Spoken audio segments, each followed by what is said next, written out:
بسم الله الرحمن الرحيم سأل سائل بعذاب واقع للكافرين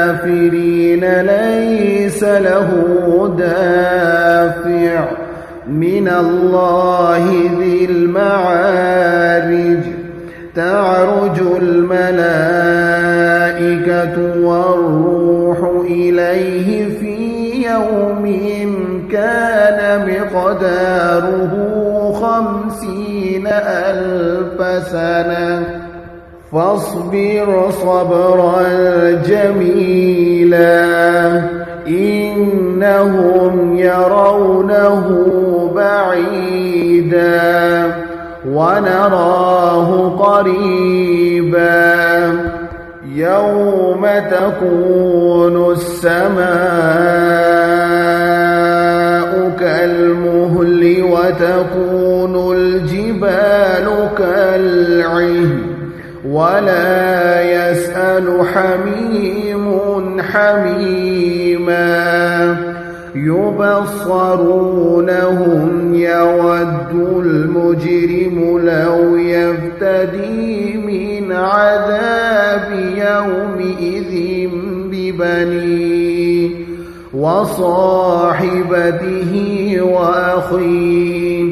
وفصيلته التي تؤويه ومن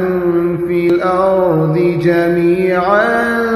ثم ينجيه كلا إنها لظى نزاعة للشوى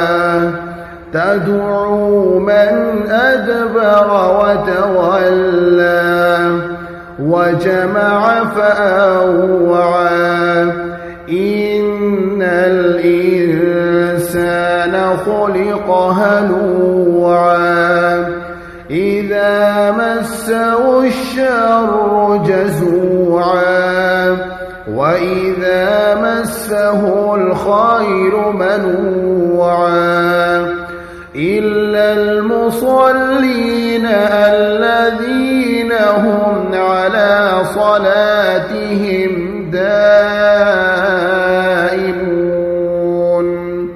والذين في أموالهم حق معلوم للسائل والمحروم والذين يصدقون بيوم الدين والذين هم من عذاب ربهم مشفقون إن عذاب ربهم غير مأمون والذين هم لفروجهم حافظون إلا على أزواجهم أو ما ملكت أيمانهم فإنهم غير ملومين فمن ابتغى وراء ذلك فأولئك هم العادون والذين هم لأماناتهم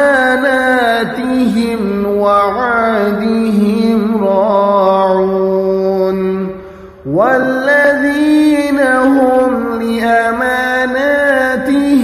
وعهدهم راعون والذين هم بشهاداتهم قائمون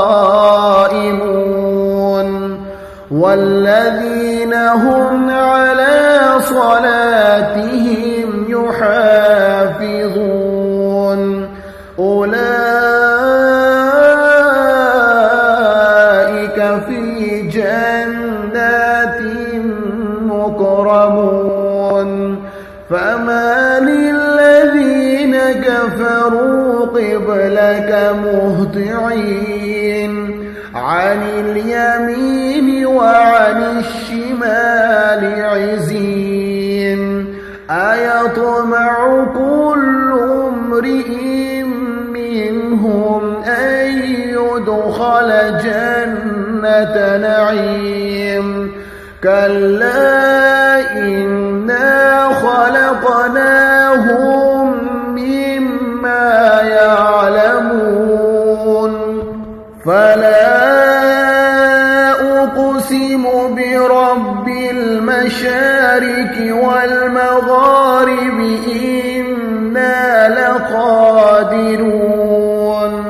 على أن نبدل خيرا منهم وما نحن بمسبوقين فذرهم يخوضوا ويلعبوا حتى يلاقوا يومهم الذي يوعدون يوم يخرجون من الأجداث سراعا كأنهم إلى نصب يوفضون خاشعة أبصارهم ترهقهم ذلة ذلك اليوم الذي كان